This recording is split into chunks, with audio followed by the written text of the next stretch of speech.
नमस्कार दोस्तों, कैसे हैं आप। स्वागत है आपका मेरे यूट्यूब चैनल पर। मैं हूं आपका दोस्त के शर्मा। ये वीडियो क्वेश्चन एंड आंसर की होने वाली है। जैसा कि आपने पहले भी वीडियो मेरी देखी होंगी, 2 वीडियो मैं ऑलरेडी अपलोड कर चुका हूं, क्योंकि मैं आप लोगों के कमेंट्स के जवाब कमेंट में नहीं दे पाता हूं। आज मैंने बहुत सारे कमेंट चेक किए, बहुत सारे पढ़े भी सही। तो वीडियो के माध्यम से उन कमेंट्स के जो आप मेरे से सवाल पूछते हो या जो भी आपके मन में डाउट्स रहते हैं, बहुत सारे तो डाउट्स आपके ऐसे हैं जो कि मेरे को बहुत अच्छे लगे, लीगली हैं, मतलब कि जो आप पूछ सकते हो। तो वो भी डाउट्स हैं और कुछ कमेंट्स भी हैं जिनका मैं आपको जवाब देना चाहूँगा। तो देख लेता हूँ मैं क्या क्या है। हाँ, पहले तो कुछ जो बैड कमेंट्स हैं, ये सबसे पहले वही खुल के आ गया है, तो मैं वही बता दूँ आप लोगों को। एक वीडियो मैंने डाली थी जिसमें मैंने लिखा था कि पुलिस जाग रही है, आप लोग सो जाओ। तो एक भाई का जिनका नाम है, नाम तो चलो मैं नहीं बता रहा हूँ, उन्होंने कमेंट किया कि पुलिस के जागने से हम लोग नहीं सोते, आर्मी बॉर्डर पर हैं तभी हम लोग चैन से सोते हैं। तो भाई इसका रिप्लाई अगर मैं ना भी दूं तो आप लोग समझ ही सकते हो कि अगर इंटरनली अगर आपकी सिक्योरिटी का अगर किसी के ऊपर दायित्व है तो वो हम लोगों के ऊपर है, मतलब स्टेट पुलिस के ऊपर ही है। हालांकि जो सेंट्रल पुलिस है वो भी इतना दायित्व नहीं रखती हैं। अगर आपका इंटरनली अगर कोई आपको दिक्कत आती है, जैसे कि आपने एक शायद वीडियो देखी होगी, किसी ने बोला था कि 2 घंटे के लिए पुलिस को हटा दो, उत्तर प्रदेश के लिए ये था, फिर बताते हैं हम लोग क्या हैं। तो आप लोग सोच ही सकते हो कि जब कोई आपसे वीडियो के माध्यम से ये बात बोल रहा है कि 2 घंटे के लिए पुलिस को हटा दो, फिर हम बताते हैं कि हम कौन चीज़ हैं। तो आप समझ सकते हो कि पुलिस की कितनी अहम भूमिका है आप लोगों के लिए, आप लोगों की सिक्योरिटी के लिए। जब भी आपके साथ कोई भी घटना दुर्घटना होती है, अगर एक्सीडेंट हो रहा है तब भी पुलिस आपके लिए खड़ी होती है, आपके साथ कोई बदतमीजी करता है तब पुलिस आपके लिए खड़ी है, महिलाओं के लिए पुलिस खड़ी है, हर जगह पुलिस खड़ी है। हर जगह आपके लिए आर्मी नहीं आ सकती। मैं मानता हूँ बॉर्डर पर आर्मी सिक्योरिटी हमें दे रही है, वो हमको भी दे रही है, आप लोगों को भी दे रही है। इसका मतलब ये नहीं है कि सिर्फ वही अपना काम कर रहे हैं और वही देश के लिए काम कर रहे हैं, हम भी आपके हित के लिए ही काम करते हैं। तो आप ये जो धारणा आप लोगों ने बना रखी है कि आप लोगों के लिए सिर्फ आर्मी ही काम करती है, हम लोग आपके लिए काम नहीं कर रहे हैं, हम भी पब्लिक सर्वेंट हैं, वो भी पब्लिक सर्वेंट है, ठीक है ना। आप लोगों के लिए जो काम कर रहा है वो आपके ही टैक्स की वजह से हम लोगों को सैलरी मिल रही है। और ऐसा नहीं है, हम लोग भी टैक्स भरते हैं, नौकरी भी करते हैं, फिर भी हम लोग टैक्स भरते हैं। तो आप ये धारणा अपने मन में निकाल दीजिए कि आप लोगों के लिए पुलिस कुछ भी नहीं करती है। बहुत कुछ करती है, बहुत सेक्रीफाइस करती है पुलिस। कोई भी फेस्टिवल होता है, घर नहीं जाते हम लोग, आपके लिए चौराहे पे खड़े रहते हैं कि आपके साथ कोई बदतमीजी ना करे या कोई दूसरा समुदाय आप लोगों के बीच में ना आए। आप जुलूस निकाल रहे हैं, आप लोगों के जुलूस के बीच में कोई दंगा ना फैलाए, तो आप लोगों के लिए बहुत कुछ करते हैं हम। अब हर जगह आर्मी नहीं आ सकती है। किसी भी शहर में अगर आप जुलूस निकाल रहे हो, आप अपने समुदाय का कोई जुलूस निकाल रहे हो या आप अपने धर्म से संबंधित कोई जुलूस निकाल रहे हो, चाहे वो कोई भी धर्म हो, मैं किसी पर्टिकुलर धर्म की बात नहीं कर रहा हूँ, तो हम लोगों का बहुत बड़ा योगदान रहता है। और चलो ठीक है, आशा करता हूँ आप समझ ही गए होंगे। जिसका भी ये कमेंट था, नाम मैं नहीं बता रहा हूँ किसका कमेंट था। और एक और अगला कमेंट है, तो उसी वीडियो पर कमेंट था, वो बोल रहे हैं कि आप ड्यूटी नहीं कर रहे हैं, आप लोगों को वीडियो बनाने के लिए प्रेरित कर रहे हैं, धन्यवाद आपका। तो मैं कोई आप लोगों को वीडियो बनाने के लिए प्रेरित नहीं कर रहा हूँ, ना ही मैं आपको कभी बोलता हूँ कि आप लोग भी वीडियो बनाओ।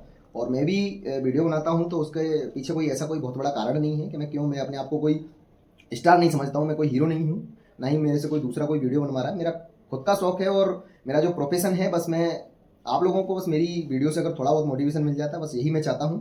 बाकी और कुछ नहीं चाहता हूँ। और 2-4 जो जानकारी मैं दे देता हूँ, अगर किसी गवर्नमेंट वैकेंसी के बारे में या कोई भी चीज़ों में फ्रॉड्स के बारे में भी मैंने बहुत जानकारियाँ दी हैं मेरी वीडियो के माध्यम से।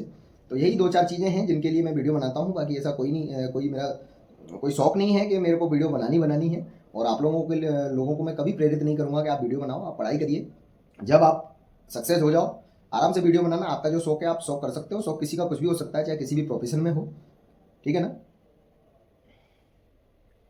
अगला कमेंट है, सर वैकेंसी कब खुल रही है, लेकिन इन्होंने ये नहीं पूछा है कि कहाँ की वैकेंसी की बात कर रहे हैं। वैकेंसी तो बहुत सारी खुलने वाली है, अभी दिल्ली पुलिस कांस्टेबल की वैकेंसी खुलने वाली है, एसएससी सीजीएल के फॉर्म चल ही रहे हैं, बैंकिंग के फॉर्म फिल हो चुके हैं ऑलरेडी, एग्जाम भी है अगले मंथ, और यूपी पुलिस का एग्जाम होने ही वाला है। और एमपी पुलिस के लिए अगर आप बात कर रहे हो पर्टिकुलर, तो एमपी पुलिस की वैकेंसी भी अक्टूबर नवंबर में आपको 100% देखने को मिल जाएगी।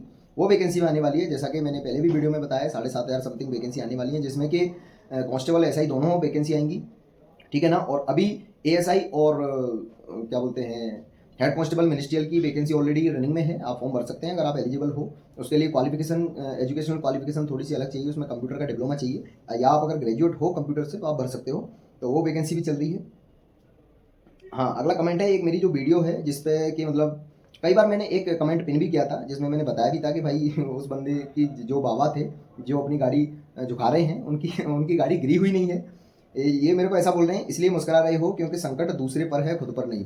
तो भाई मुस्कुरा मैं पहले से ही रहा था, मैं कोई उनको देख के नहीं मुस्कुरा रहा था। और मुस्कुराहट मेरी सिर्फ इसलिए थी कि मैं इंडियन जुगाड़ पे बात कर रहा था। जब हम वीडियो बना रहे थे, जो सामने वाला बंदा मेरी वीडियो बना रहा था, तो मैंने उनको देखा और मेरी हंसी सिर्फ इसलिए आई, मैंने कहा देखो ये इंडिया है, इंडिया में जुगाड़ के नाम पर इंडिया के लोग कुछ भी कर सकते हैं। और ये कोई वो नहीं था कि इसमें मैं भारत की कोई बेइज्जती कर रहा हूँ। ये अच्छी बात है, अगर हमारे पास अगर कुछ है ऐसा दिमाग हमारे पास करने का, जुगाड़ से हम कुछ कर सकते हैं तो कर सकते हैं, उसमें कौन सी बड़ी बात है। ठीक है, वो कोई गाड़ी उनकी गिरी हुई नहीं थी, वो गाड़ी झुका रहे थे क्योंकि उनकी गाड़ी की पेट्रोल खत्म हो गई थी। तो थोड़ा सा झुका के, उसमें क्या है, कार्बोरेटर में थोड़ी सी पेट्रोल चली जाए, उनको ऐसा लग रहा था कि टंकी में थोड़ी बहुत पेट्रोल होगी तो मैं झुका लूंगा तो कार्बोरेटर में चली जाएगी और मैं आगे जो पेट्रोल टंकी है वहाँ तक पहुँच जाऊँगा। उनका बस ये था, लेकिन फिर भी उनकी गाड़ी चालू नहीं हुई और उनको पेट्रोल भी मैंने ही मेरी गाड़ी से निकाल के दिया। उतना ही पेट्रोल दिया था कि वो पेट्रोल टंकी तक चले जाएँ, क्योंकि मेरी गाड़ी में भी उस समय ज़्यादा पेट्रोल था नहीं। बाकी मैंने हाँ हेल्प ज़रूर की। अब उसका मैंने वीडियो नहीं बनाया, वो अलग चीज़ है, क्योंकि उस समय ठीक है, जो भी मेरे को लगा मैंने किया। तो ठीक है, अब आपको शायद नहीं लगेगा कि उसमें मेरी कोई गलती है, मैं इसलिए मुस्कुरा रहा हूँ कि उनकी गाड़ी गिरी हुई है। अगर कोई मेरे सामने गिरता है, गाड़ी गिरती है, तो 100% वीडियो तो दूर की बात है, वीडियो नहीं भी बन रही हो, कोई वीडियो बनाने का ऐसा उसमें वो नहीं है कि मैं शौक से वीडियो बनवाऊंगा। अगर कोई सामने मेरे बंदा गिरा हुआ है और मैं उसको जाके उठाऊंगा, भाई अगर मेरे को वीडियो बनानी होती तो मैं उसको जाके उठाता और फिर वीडियो बनाता, तो शायद और ज़्यादा आप लोगों को अच्छा लगता। तो ऐसा कुछ भी नहीं था उसमें। अगला कमेंट है, उसकी बाइक उठाने में हेल्प की होती तब इंसान लगते। तो भाई यही सेम मेरा रिप्लाई है आपको भी, कि उनकी बाइक कोई गिरी नहीं थी, वो खुद जानबूझ के झुका रहे थे उसको। ठीक है ना, और गिरी होती मैं 100% जाके हेल्प करता और इंसान भी लगता। हाँ, एक कमेंट आया मेरी वीडियो पे, जो हूटर्स के लिए मैंने वीडियो डाली थी, तो उन्होंने बोला है police should make it compulsory with shops for not to sell these kind of products. जैसा कि आप जानते हैं, किसी भी प्राइवेट व्हीकल में जो वीआईपी लोग बनते हैं कि अपन हूटर लगा लेते हैं, अपन वीआईपी हो गए, तो वो बंद हो चुका है। किसी भी प्राइवेट व्हीकल में मोटर व्हीकल एक्ट के अंतर्गत आप प्राइवेट व्हीकल में कम से कम हूटर नहीं लगा सकते हो। अगर आप लगाते हो तो उसकी चालानी कार्रवाई है, और चालान भी कोई छोटा मोटा नहीं है, उसका बहुत अच्छा चालान है, 3,000 का समथिंग चालान है। तो मैं आपसे अब भी बोल रहा हूँ, हूटर मत लगवाइए अगर आपकी प्राइवेट व्हीकल है, तो उसमें नहीं लगाना चाहिए। और जो भाई ये बात कर रहे हैं कि शॉप वालों को पुलिस ये देखना चाहिए कि शॉप वाले ये सब चीज़ें ना बेचें, तो ये लोग कोई लीगली नहीं बेचते हैं। अगर पुलिस को पता चल जाता है, उनके ऊपर भी चालानी कार्रवाई है, उनके ऊपर भी चालान हो जाता है। अगर आपको पता है कोई शॉप वाला अगर हूटर बेच रहा है, तो आप पुलिस कंप्लेन कर सकते हो जाके, उसके ऊपर भी चालानी कार्रवाई हो जाएगी। हाँ, एक भाई का कमेंट है, ये कमेंट क्या है, ये तो पता नहीं क्या ही बोलना चाह रहे हैं। एमपी पुलिस रेलवे परिसर और ट्रेन में बिना टिकट अलाउड नहीं है, कौन कौन जानता है।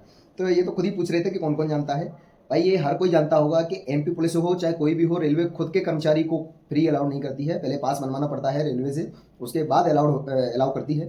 तो ना पुलिस को अलाउ करती है ना किसी को। पुलिस अगर किसी विभागीय काम से जा रही है तो बाकायदा वारंट लेके जाती है, विभाग पैसे देता है रेलवे को, ठीक है ना। तो अपन भी अगर कहीं सफ़र करते हैं तो बाकायदा टिकट लेके जाते हैं। अगर टिकट नहीं बन पा रही है तो तत्काल में करवा के जाते हैं, और अगर बन जाती है तो बहुत अच्छी बात है, ठीक है ना। लेकिन पुलिस के साथ एक मजबूरी है कि पुलिस को ऑन स्पॉट पता चलता है कि हमको वहाँ जाना है। तो बस समस्या यहाँ आ जाती है, टिकट इसलिए कंफर्म नहीं हो पाती है पुलिस की, तो वो थोड़ी सी समस्या आ जाती है। बाकी ऐसा कुछ नहीं कि पुलिस ये चाहती है कि हमको तो भाई फ्री में सफ़र करना है। फ्री में सफ़र करना कोई नहीं चाहता है। फ्री में तुम करोगे, अगर तुम्हारी सीट पर अगर कोई पुलिस वाला बैठेगा, तुमको नहीं अच्छा लगेगा, तुम उसको उठा ही दोगे। उसको भी कोई अपनी बेइज्जती कराने का कोई शौक नहीं है। वो यही चाहेगा कि उसको टिकट मिल जाए, टिकट उसकी कंफर्म हो जाए और वो अपने आराम से काम करके आ जाए। तो कोई फ्री नहीं जाना चाहता है। हाँ, एक क्वेश्चन है, किसी ने कमेंट किया था, इसमें नाम तो आ नहीं रहा। सर आपके आरपीएफ आरपीएफ में, हाँ सर आपके आरपीएफ मॉक टेस्ट में कितने मार्क्स आ रहे हैं, और सर वीक या मंथ में कितने टेस्ट लगाने चाहिए, या सिर्फ सिलेबस और रिवीजन पे ध्यान दें अभी। तो देखो, अभी पता नहीं है कि कब आपका आरपीएफ एसआई का हो या कांस्टेबल का हो, कब एग्जाम होना है, किसी को नहीं पता है। तो अभी जो आप पूछ रहे हो कि कितने टेस्ट लगाने चाहिए, तो आप कम से कम वीक में एक टेस्ट तो लगाइए, और उसका बाकायदा आप अध्ययन करो कि हमने कहाँ कहाँ गलती की है, हमने किस टॉपिक को हम गलत कर रहे हैं बार बार। तो उस टॉपिक को आप, जैसे आपने मैथमेटिक्स का लगाया और मैथमेटिक्स में आपके रेगुलरली अगर उसी टॉपिक के क्वेश्चन अगर गलत हो रहे हैं, तो उसको आप यूट्यूब के माध्यम से या फिर आप जहाँ भी पढ़ाई कर रहे हो उनके माध्यम से आप उसको क्लियर कर लीजिए। मतलब जो आप गलती कर रहे हैं ना, उसको दोबारा ना रिपीट हो जाए या एग्जाम में ना रिपीट हो, ऐसा कर लीजिए। और रिवीजन तो आपको करना ही करना है। अगर आपने पूरा सिलेबस पढ़ लिया है तो रिवीजन कंटिन्यूस करते रहिए। रिवीजन में कोई भी ढील नहीं देनी है। रिवीजन तो आपको, मतलब रिवीजन ही सक्सेस की है। रिवीजन बहुत ज़रूरी है। आप कितनी भी पढ़ाई कर लेना, अगर आपने रिवीजन नहीं किया है तो आपका सब पढ़ा हुआ बेकार हो जाएगा, कोई मतलब का नहीं है। 15 दिन में ख़त्म हो जाएगा जो भी आपने पढ़ा होगा, अगर आपने रिवीजन नहीं किया है। तो वीक में आप मैक्सिमम मेरे हिसाब से 2 प्रैक्टिस सेट लगाओ, अलग अलग ऐप से लगाओ, कभी किसी ऐप से लगाओ, कभी किसी ऐप से लगाओ। किसी ऐप में हार्ड लेवल होता है, किसी में थोड़ा सा लो लेवल होता है, ईजी लेवल होता है। तो आप कर सकते हो, हफ्ते में कम से कम 2 टेस्ट तो आपको लगाने ही लगाने हैं, ठीक है ना।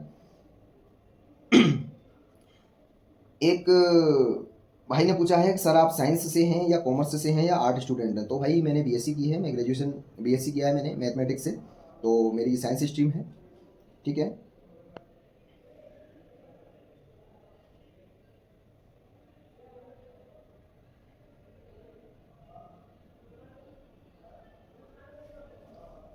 ठीक है, और कुछ क्वेश्चन ऐसे भी हैं जो मैंने लिख लिए हैं, जो मतलब कमेंट्स के थे, तो मैंने सोचा कि लिख लूँ, फिर उसके बाद मैं आपको रिप्लाई दूंगा वीडियो के माध्यम से।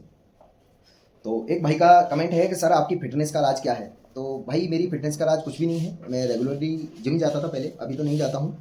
तो अभी जो मैंने पहले फिटनेस बनाई थी वो मेरी अभी बनी हुई है, ख़राब नहीं हुई है। मैं थोड़ा खाने पीने पर ध्यान देता हूँ, मैं कुछ भी नहीं खा लेता हूँ कि उल्टा पुल्टा कुछ भी खा लिया, और मतलब इरेगुलर समय में नहीं खाता हूँ। जो मेरे को लगता है कि इस समय खाना चाहिए उसी समय मैं खाना खाता हूँ। और मैं ज़्यादातर कोशिश करता हूँ कि एक टाइम खाना खाने की, और वो मजबूरी भी है। कभी कभी दो टाइम भी खाता हूँ। वैसे ज़्यादातर मैं एक टाइम ही खाना खाता हूँ, और ड्राई फ्रूट्स पे ज़्यादा ध्यान देता हूँ, क्योंकि सुबह अगर ड्राई फ्रूट्स खा लेते हैं तो आराम से 12-1-2 बजे तक यूँ भी भूख नहीं लगती है। फिर 1-2 बजे अगर आप खाना खाओगे तो रात को यूँ भी कुछ नहीं खा पाओगे। तो बाकी फिटनेस का जो राज है वो मेरा, एक तो मेरा स्पोर्ट्स में बहुत दिलचस्पी है, मैं क्रिकेट बहुत खेलता हूँ, और भी सारे गेम है, मतलब जो भी है वॉलीबॉल वगैरह जो भी है नॉर्मली खेलता रहता हूँ। जो भी गेम सामने आ गया मैं खेलता रहता हूँ। ऐसा नहीं कि मैं पबजी की बात कर रहा हूँ या लूडो की बात कर रहा हूँ। मैं जो जिससे अपनी बॉडी को थोड़ा सा मतलब फिटनेस के लिए अगर थोड़ा बहुत हमको ज़रूरत पड़ती है कैलोरी बर्न करने की, तो मैं वो गेम वेम खेलता रहता हूँ। बस यही एक राज है। बाकी जिम तो पहले मैं जाता ही था, आपको पता ही है।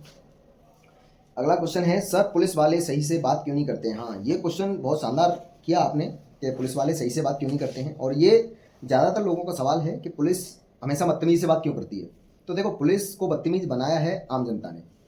पुलिस से अगर आप जिस भाषा में बात करोगे ना, पुलिस उसी भाषा में आपसे बात करेगी। जैसे मान लो पुलिस, आपने देखा होगा पुलिस अगर बदतमीजी से बात करती है, तेज आवाज़ में बात करती है, कोई उनका मोटिव नहीं होता है कि हमको बदतमीजी, हमें हमारी साइड दिखानी है कि हम कितने बदतमीज हैं। कोई पुलिस को शौक नहीं, किसी भी बंदे को शौक नहीं है कि वो अपने आप को नेगेटिव आपके सामने प्रेजेंट करेगा। लेकिन एक मजबूरी बन जाती है। मान लो कि सामने कोई आरोपी है हमारे, और उससे हम प्यार से बात कर रहे हैं कि भाई बता दे ऐसा तूने क्या किया है, कहाँ है वो चीज़। मान लीजिए उसने कुछ चोरी की है, तो उससे प्यार से बोलेंगे तो नहीं नहीं बताएगा वो। या फिर अपन चौराहे पे खड़े हैं, कोई ऑटो वाले ने आके, जब सामने दिख रहा है कि अगर यहाँ ऑटो खड़ा करेगा तो भीड़ इतनी लग जाएगी और फिर व्यवस्थाएं भंग हो जाएंगी। सबको पता है, हमको भी पता है, ऑटो वालों को भी पता है। लेकिन अगर उसको हम प्यार से बोलेंगे ना कि दादा थोड़ा सा आगे ले लो, भाई थोड़ा सा आगे ले लो, तो वो नहीं हटाएगा। वो ऐसा बोलेगा sir 1 minute, sir 2 minute, sir 3 minute. वो ऐसे हमको टालता रहेगा। और जब अपन ऐसे बात करेंगे, ये चल आगे कर इसको, तो 1 मिनट भी नहीं लगाएगा, वो गाड़ी को आगे लेके चला जाएगा, क्योंकि उसको डर है कि आके थाने लेके चले जाएंगे और हमारा चालान बना देंगे। तो एक बात करने के लहजे से ना थोड़ा सा एक डर बना रहता है। और वो डर जरूरी इसलिए, ऐसा नहीं, मैं यूँ नहीं कह रहा हूँ कि डर बनाना जरूरी है। वो डर इसलिए जरूरी है कि व्यवस्थाएं भंग ना हो, ठीक है ना। तो पुलिस कोई जन्मजात खराब नहीं होती है, और ना ही ट्रेनिंग हमको दी जाती है। बहुत से लोग सोचते होंगे कि पुलिस को तो ट्रेनिंग दी जाती है ऐसे बात करने की, तो कोई ट्रेनिंग नहीं दी जाती है। और एक कारण ये भी है कि मतलब दिन रात ड्यूटी करने के बाद आदमी इतना मेंटली प्रेशर हो जाता है उसके ऊपर, तो फिर उसको थोड़ा चिड़चिड़ापन भी आ जाता है। तो एक कारण वो भी हो सकता है। वो घर पे भी कभी कभी ऐसा देखने को मिलता है। घर वाले भी कभी कभी सोचते हैं कि तू तो पुलिस वाला बन गया है तो तेरी तो बात ही अलग हो गई है। तो घर वालों को भी ऐसा लगता है, अब क्या ही कर सकते अपन, अपन विभाग नहीं है। अगला क्वेश्चन है सर अभी तक शादी क्यों नहीं किए हो। कर लेंगे यार शादी, शादी की अभी उम्र क्या है। जब लोग 50-50 साल की उम्र में शादी कर सकते हैं, तो अभी हमारी तो 50 हुई नहीं है। अभी तो हम बहुत कम है 50 से। कर लेंगे शादी, जब करेंगे आपको बता देंगे। अगला क्वेश्चन है सर पुलिस बनने के लिए कितना पढ़ना पड़ेगा। भाई पुलिस बनने के लिए ऐसा कोई ये यूपीएससी का एग्जाम नहीं है कि आपको 8-10 घंटे पढ़ना ही पड़ेगा। आप दिन में अगर 1 घंटे 2 घंटे भी पढ़ ले तो सफिशियंट है। और ज़्यादा नहीं, आपको 6 महीने अगर पढ़ ले तो ना आप किसी भी स्टेट पुलिस का एग्जाम निकाल दोगे, ये गारंटी के साथ। और स्टेट पुलिस का नहीं, आप 2 घंटे अगर दिन में 6 महीने पढ़ोगे, आप सब इंस्पेक्टर का एग्जाम भी निकाल दोगे। फिर आपके ऊपर डिपेंड करता है कि आपकी कैपेसिटी कितनी है, ठीक है ना, और आपकी समझने की शक्ति क्या है, आप कितना समझ पाते हो, कितनी जल्दी समझ पाते हो, आपकी कैचिंग पावर क्या है, ठीक है ना। तो ज़्यादा नहीं, 1 से 2 घंटा आप 6 महीने पढ़ लो, आप 100% आप किसी भी स्टेट पुलिस का एग्जाम निकाल दोगे। अगला क्वेश्चन है सर यूपी पुलिस की कट ऑफ क्या रहेगी। तो देखो, अभी यूपी पुलिस की कट ऑफ के बारे में कुछ कहा नहीं जा सकता है, क्योंकि अभी 10 पालियों में एग्जाम होना है। 5 दिन एग्जाम होगा, 10 पालियों में एग्जाम होगा, नॉर्मलाइजेशन होगा 100%। अब पेपर का लेवल क्या आएगा, किस शिफ्ट में कैसा पेपर रहेगा, उसके हिसाब से कट ऑफ बता सकते हैं। अभी कट ऑफ के बारे में कुछ नहीं कहा जा सकता। लेकिन 180 प्लस तो आप मान ही लो, 180 190, इससे कम तो नहीं रहने वाली है। अगला क्वेश्चन है यूपीएसआई की वैकेंसी आएगी या नहीं। तो देखो, यूपीएसआई की वैकेंसी आने का चल तो रहा है, 3000 समथिंग वैकेंसी है, और आनी है, आएंगी 100%। लेकिन कब आएंगी ऐसी कोई डेट फिक्स नहीं है। बाकी आप तैयारी करते रहो, अगर आप यूपीएसआई की तैयारी कर रहे हो तो करते रहो। उसके बीच में अगर कोई भी सब इंस्पेक्टर की वैकेंसी आ जाती है, जैसे MPSI की आती है, दिल्ली पुलिस SI की आती है, तो आप उसमें फॉर्म फिल कर सकते हैं। अगला क्वेश्चन है, क्या आप पुलिस में रहकर दूसरी तैयारी कर सकते हैं? बिल्कुल कर सकते हैं भाई, आपके ऊपर डिपेंड करता है कि आप किस तरीके से आप अपनी जॉब को समय दे रहे हो, या किस तरीके से आप अपने आप को समय दे पा रहे हो, ठीक है ना। ऐसा नहीं है कि आपको पूरे 24 घंटे आपको नौकरी करवाई जाएगी। आपको मान लीजिए कभी मजबूरी में आपको 10 से 12 घंटे ड्यूटी ली भी जाती है, तो आपको उतना ही पर्याप्त समय भी मिल जाता है थोड़ा सा आपको रेस्ट करने का, ठीक है ना। महीने में 2 4 6 दिन ऐसे आते हैं कि आपको हार्ड ड्यूटी करनी पड़ती है, बाकी नॉर्मली जो डेली रूटीन वाली होती है। और एक बार आप नौकरी में आ जाओगे, आपको आपका रूटीन बन जाएगा, आपका मन भी नहीं लगेगा जिस दिन आपकी ड्यूटी नहीं लगेगी। तो आप ड्यूटी में रहकर पढ़ाई भी कर सकते हो, सारे काम कर सकते हो। सब जितने भी नौकरी कर रहे हैं वो सब काम करते हैं। बहुत से लोग पढ़ाई कर करके यहाँ नौकरी कर करके पढ़ के निकल भी गए हैं, दूसरे विभागों में गए भी हैं। बहुत से लोग तो IPS भी बने हैं, IAS भी बने हैं पुलिस की नौकरी करते हुए। तो बिल्कुल पढ़ सकते हो नौकरी में रह के, कोई बड़ी बात नहीं है। क्वेश्चन नंबर क्या बोल रहा हूँ मैं, अगला क्वेश्चन है, MPSI का सिलेबस चेंज हो रहा है, कैसे पढ़ाई करूँ, कुछ समझ नहीं आ रहा है, थोड़ा गाइडेंस दीजिए। हाँ सही बात है, बिल्कुल MPSI का सिलेबस चेंज हो रहा है, और शायद यही कारण है कि अभी तक वैकेंसी नहीं आई है, क्योंकि जो सिलेबस किस तरीके का रखना है वो अभी तक कंफर्म नहीं हुआ है, और ना ही हमको पता है, ना ही किसी को पता है, ना ही कोई अभी आपको कोचिंग सेंटर वाला बता सकता है। और हमारा विभाग भी नहीं अभी बता पा रहा है, क्लियर नहीं कर पा रहे हैं कि क्या सिलेबस रहेगा। ऐसा बता रहे हैं कि प्री और मेंस 2 एग्जाम रहेंगे, पहले प्री होगा फिर मेंस होगा, और सिलेबस कोई चेंज नहीं हो रहा है, थोड़ा बस वेटेज बढ़ाया जा रहा है मार्क्स का। इंटरव्यू जो पहले 10 नंबर का होता था, अभी 100 नंबर का हो जाएगा, और उसमें फिजिकल के मार्क्स भी ऐड हो जाएंगे। बस थोड़ा पैटर्न चेंज हो रहा है, सिलेबस वही है जो आप पढ़ते आ रहे हो ना। जो अगर आप मान लो पहले प्रीवियस पेपर्स के हिसाब से अगर आप तैयारी कर रहे हो, सिलेबस वही रहना है। मैथ, रीजनिंग और GS, MPGK और तुम्हारा साइंस, यही सिलेबस रहना है। हिंदी भी आएगी, हिंदी इंग्लिश का ये वही सिलेबस रहना है। जैसे पहले 70 नंबर की हिंदी आती थी, 30 नंबर की इंग्लिश आती थी। अभी क्या है, ऐसा सुनने में आया है कि इंग्लिश का पेपर अलग होगा, हिंदी का पेपर अलग होगा, या फिर कंबाइंड होगा, लेकिन नंबर ऑफ क्वेश्चन बढ़ जाएंगे, 50-50 का दोनों का हो जाएगा, इंग्लिश और हिंदी का। तो बस यही है।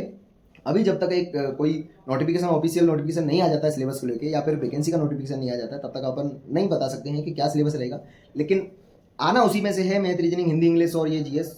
तो आप पढ़ते रहिए, जो आप पढ़ रहे हो वो पढ़ाई करते रहिए। जैसा भी सिलेबस आए, जैसा भी पैटर्न आए, उस हिसाब से अपन अपने आप को डाल लेंगे। अपने को समय तो मिलेगा, कम से कम 2 4 6 महीने तो मिलेंगे कम से कम। तो उसमें अपन को समझ में आ जाएगा कि अपने को क्या करना है। अभी सिर्फ आप अपना बेस मजबूत कीजिए, सिलेबस तैयार कीजिए, आप जो पढ़ रहे हैं उसको पढ़ते रहिए, ठीक है ना। तो ये हमारा लास्ट क्वेश्चन था, और भी बहुत सारे सवाल थे आप लोगों के, ठीक है ना। लेकिन वीडियो बहुत लंबी हो जाएगी, अगली वीडियो में मैं कवर कर लूँगा उनको। तब तक के लिए जय हिंद, मिलता हूँ अगली वीडियो में।